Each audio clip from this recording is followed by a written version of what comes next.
तो प्यारे बच्चों, आज पढ़ेंगे हम रस, जो 9th से 12th तक आपके काम आएंगे ये।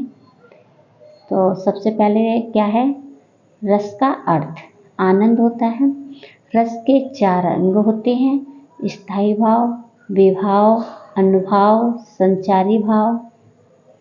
और रस के 11 प्रकार होते हैं। यहाँ पर एक छूट गया, 11 प्रकार होते हैं। आगे हाँ, ये 11 रस होते हैं। एक बार दिखा रहे थे, इनके स्थायी भाव भी देख लेते हैं। हाँ, तो पहला हमारा श्रृंगार रस। श्रृंगार रस, इसका स्थायी भाव रति, हास्य, हास्य का हास्य, करुण, करुण का शोक। आगे रौद्र, रौद्र का क्रोध, वीर, वीर का उत्साह, भयानक भय, विभक्त जुगुप्सा, अद्भुत विस्मय। आगे देखते हैं। शांत वैराग्य, वात्सल्य, वात्सल्यता, भक्ति, भगवत विषय के प्रति, मतलब यहाँ भी प्रेम है, मतलब लेकिन भगवान के प्रति। तो पहला रस है हमारा श्रृंगार रस। तो श्रृंगार रस का स्थायी भाव प्रेम। आगे तो हमारा पहला है श्रृंगार रस। इसका स्थायी भाव रति होता है।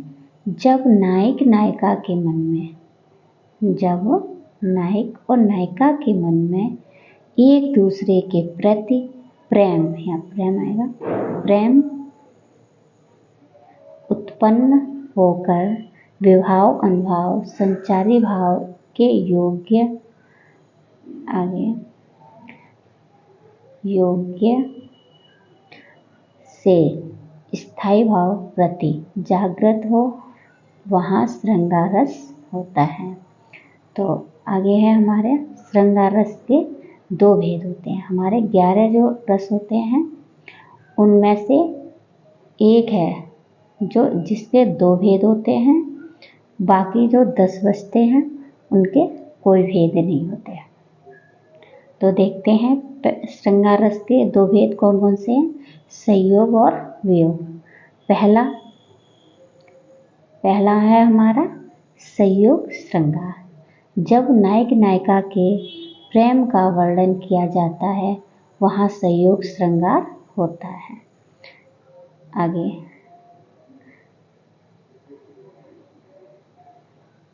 इसका उदाहरण है, राम को रूप निहारत जानकी, कंकन नंग की परछाई आते, सवै सुध भूल गई, कर टेकी रही पट टारत नाही। आगे देखते हैं वियोग श्रृंगार रस। वियोग श्रृंगार रस, वियोग अथवा एक दूसरे से दूर रहने का मतलब, जहाँ एक दूसरे से दूर रहने की बात हो वहाँ हमारा संयोग श्रृंगार रस होता है। इसका भी उदाहरण देख लेते हैं। है खग मृग है मधुकर सैनी, तुम देखी सीता मृग नैनी। आगे देखते हैं। दूसरा है हमारा हास्य रस। जब किसी व्यक्ति या वस्तु की वेशभूषा, वाणी, चेष्टा आदि को देखकर हंसी का भाव उत्पन्न हो वहाँ हास्य रस होता है।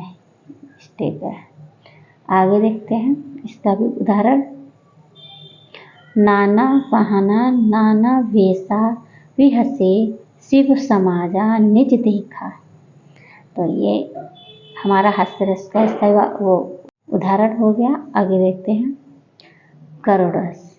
जब प्रिय मन चाही, मतलब या तो मन चाही वस्तु अनिष्ट हो जाए या खो जाए, वहाँ हमें दुख होता है या शोक का भाव उत्पन्न होता है, वहाँ करुण रस होता है।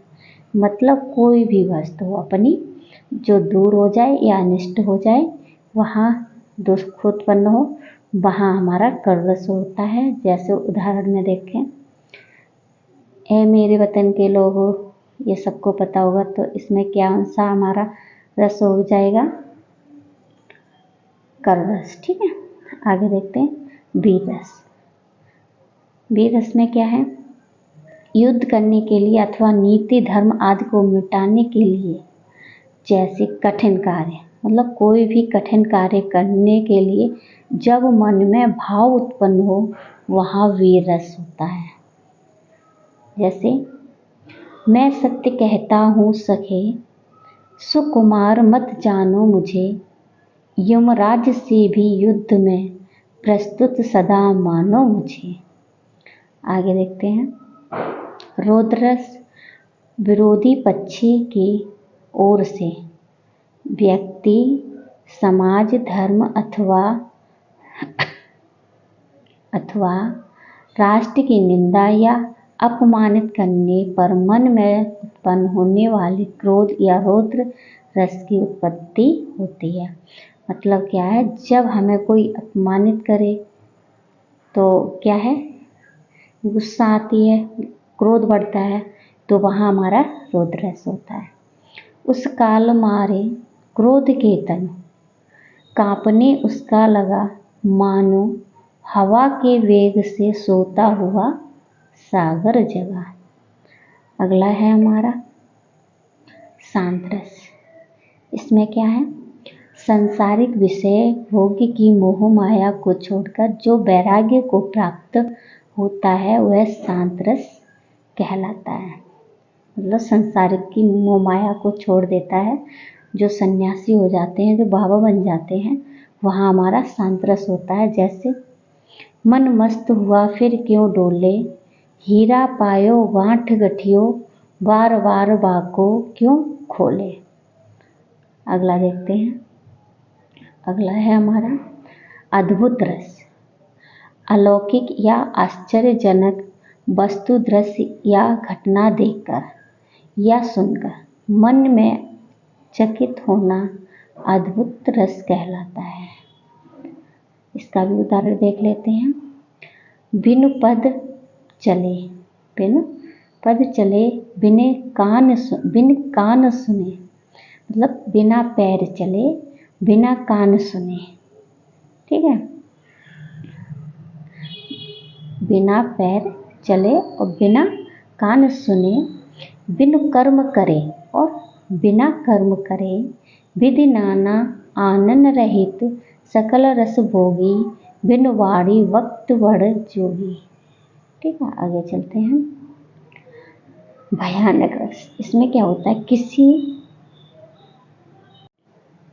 किसी बात को सुनकर, किसी बात को सुनने, किसी वस्तु व्यक्ति को देखने अथवा उसकी कल्पना करने से मन में भय हो तो भयानक रस उत्पन्न होता है। मतलब किसी की बात सुन लो, जैसे कोई ऊट पटाक बात सुन लेते हैं तो डर लग जाता है, तो वही बातें यहाँ कही गई है। इसका भी उदाहरण देखो। एक और अजगर ही लखी, एक और मृग राय, विकल बट्टोही, बीच ही पैर्यो मूर्छा खाए। अगला देखते हैं विभक्त रस। घृणा उत्पन्न करने वाली वस्तुएं अथवा परिस्थितियों को देखकर सुनकर मन में उत्पन्न होने वाले भाव विभक्त रस कहलाते हैं। इसमें देखो, सिर पर बैठे, विभक्त कहते हैं मतलब घृणा आ जाए।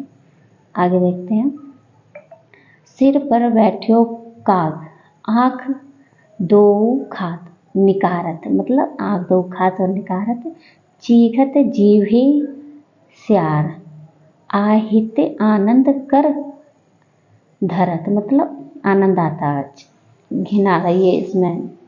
तो ये हमारा उसका उदाहरण हो गया, किसका, विभक्त का। अगला है हमारा वात्सल्य। वात्सल्य माता पिता का प्रेम, अपने बच्चों के प्रति वात्सल्य रस कहलाता है। हसन है, किलक, अरे मैं नेह निहारूं किलक, अरे मैं नेह निहारूं इन दांतों पर मोती वारूं। आगे भक्ति रस, इसमें क्या होता है, भगवान के प्रति जो प्रेम होता है, भगवत अनुरागत तथा अनुराग, अनुराग माने प्रेम होता है। आगे के वर्णन से भक्ति रस की उत्पत्ति होती है। आगे मेरे तो गिरधर गोपाल दूसरो ना कोई, तो यहाँ मीरा श्री कृष्ण के लिए कह रही हैं, तो यहाँ मतलब भक्ति रस हुआ। तो ये थे हमारे 11 रस जो कंप्लीट हो चुके हैं।